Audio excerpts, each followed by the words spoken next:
Hello and welcome to News Now. I am Omobolanle Adeshui. We'll begin with news that President Muhammadu Buhari presided over a virtual meeting of the Federal Executive Council, FEC, at the council chambers of the Presidential Villa Abuja on Wednesday. The Ministries, Finance, Works and Housing, as well as the Federal Capital Territory, FCT, are expected to make presentation at the meeting. Physically present at the meeting are Secretary to the Government of the Federation, Boss Mustapha, Chief of Staff to the President, Professor Ibrahim Gambari, and Head of the Service of the Federation, Dr. Folashade Yemi Esson. Ministers of Information and Culture, Lai Mohammed, Finance, Zainab Ahmed, Justice, Abubakar Malami, Works and Housing, Babatunde Fashola, and that of the FCT, Mohammed Bello, are also in attendance of the meeting. Other cabinet members are participating in the meeting virtually from their respective offices in Abuja. A minute's silence was observed by the cabinet members shortly before the commencement of the FEC meeting in honor of late Oyekunle Oluwasomi, a former minister who died recently at the age of 85. Oluwasomi served the nation as Minister of State for Power and Steel in 1997. He also served as chairman of the board of the News Agency of Nigeria in 1992. President Muhammadu Buhari on Tuesday in Monrovia, Liberia, said deepening of democracy and good governance are essential antidotes to unconstitutional change of government. According to a statement signed by his senior special assistant on media and publicity, Garba Shehu, the president said this in a goodwill message to the government and the people of Liberia on the country's 175th independence anniversary. He also called on West African leaders to do their best to conduct elections in an atmosphere of trust, freedom, and transparency. This, he argued, is the only way the sub-region can be insulated from the scourge of unconstitutional takeovers recorded in Mali in 2021, Guinea in 2021, and Burkina Faso in 2022.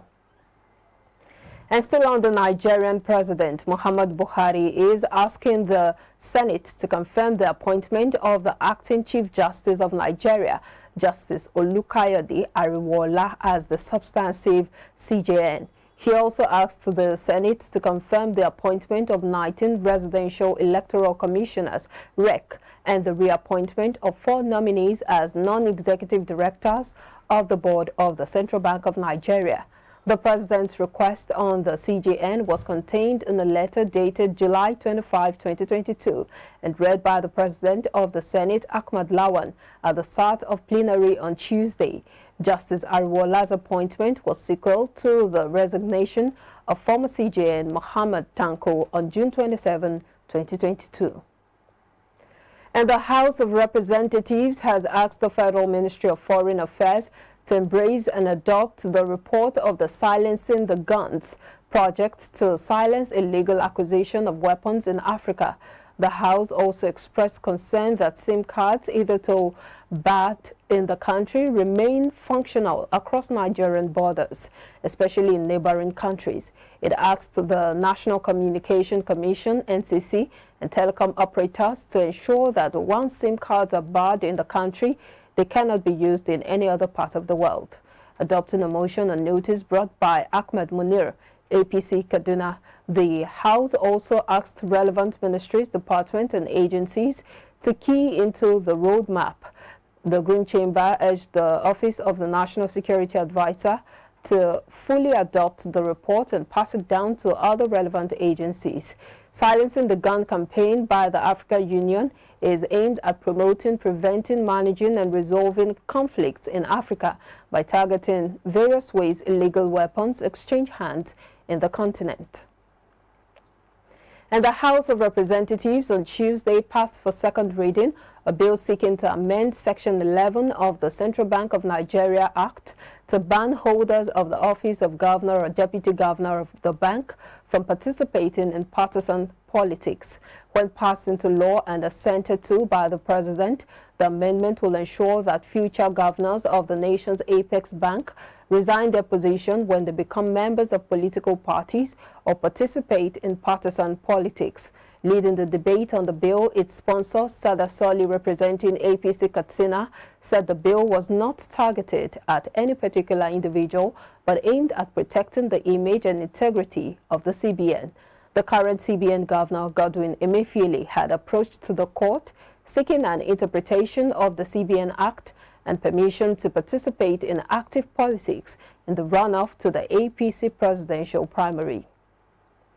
And the Nigeria Labour Congress, NLC, in its affiliate unions on Tuesday defied warnings by the federal government and took to the streets of major cities in the country to protest against the failure of the federal government to resolve the 5-month strike by the Academic Staff Union of Universities, ASU.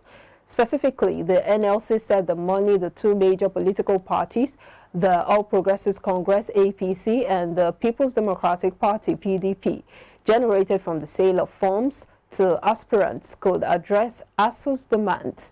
In Akwa Ibom, Uche Nweke, who represented the NLC national chairman, Ayuba Waba, faltered excuses that there were no funds to meet the demand of the university workers.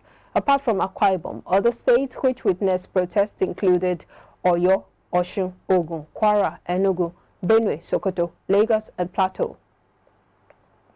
Operatives of the Nigeria Police Force, the Department of State Security Service, and the Nigeria Security Civil Defense Corps have beefed up security around the National Assembly Complex, Abuja, over the ongoing protest organized by the Nigeria Labour Congress in solidarity with the Academic Staff Union of Universities, ASU.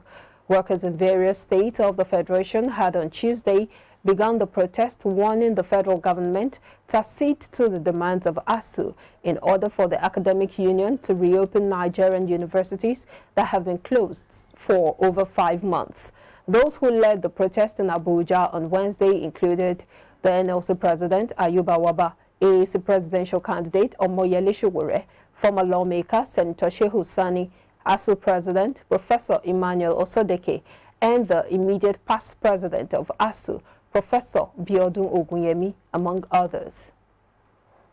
And former President Olusegun Obasanjo has charged the National Population Commission to ensure that the 2023 census leads to real demarcation of constituencies in Nigeria.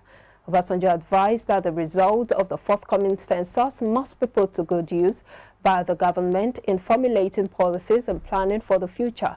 The former president gave the charge on Monday when the executive chairman of the NPC, Nasir Kwara, led some state commissioners of the commission on a courtesy call to Obasanjo at his residence in the Olusegun Obasanjo Presidential Library, Abeokuta, Ogun State. He urged the NPC to conduct a credible, reliable, and acceptable census in 2023. The Nigeria Center for Disease Control, NCDC, has said cholera can kill within hours if left untreated. The NCDC made this known in a post on its official Facebook page. The center said reporting suspected cases of cholera early increases the chances of survival. Cholera is an acute diarrheal disease caused by Vibrio cholerae, a gram-negative rod-shaped bacterium. In Nigeria, cholera is an endemic and seasonal disease occurring annually, mostly during the rainy season, and more often in areas with poor sanitation, with the first series of cholera outbreaks reported between 1970 and 1990. Humans are the main reservoir of Vibrio cholerae, but water, mollusk, fish, and aquatic plants are potential reservoirs. United Nations has the cry that worsening food insecurity may push 1.74 million children under the age of 5 in the northeastern Nigeria into malnutrition. A statement issued yesterday by the United Nations resident and humanitarian coordinator for Nigeria, Mr. Matthias Smale, titled "Surviving the Food Crisis in Northeast Nigeria," said in the northeast Nigeria, millions of people are facing the painful consequences of a deteriorating food security and nutrition crisis. He noted that according to the latest food security assessment, 4.1 million people in Borno, Adamawa, and Yobe State, 3 of the states in northeastern Nigeria, are at risk of severe food insecurity in this lean season.